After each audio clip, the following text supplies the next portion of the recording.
सच्चा यार मिलल बा।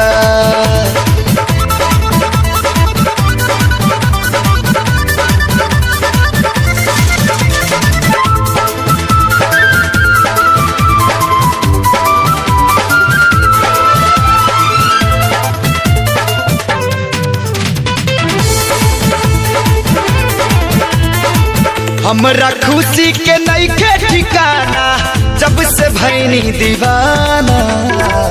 दिल में हमके बंद काला छोड़ दे अब जमाना। हयास में तू ही, सांस में तू ही, नस नस में हमरे समा जा।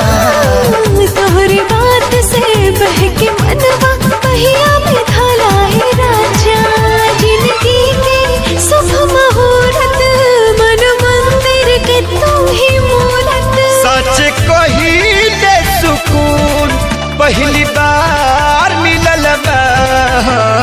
प्यार मिलल बा, दिलदार मिलल बा। हाँ, प्यार मिलल बा, सच्चा यार मिलल बा।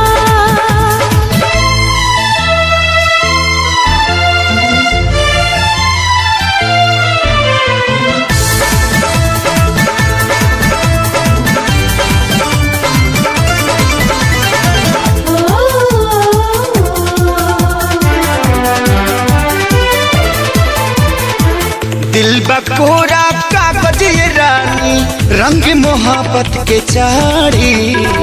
मन करे कि दिल की पत्तियां अखियां में तोहरे पढ़ी। शुक्रिया बा देवता पितर के, नाता जे तुझसे जुड़ा ले। नेह के बिया ए हो पिया दोनों जनी में बोले। जोड़ी हमनी के बना के देखत होए है मुस्कुरा के। लगे गर्मी के मौसम में पूर्व प्यार मिलल बा। प्यार मिलल बा, दिलदार मिलल बा।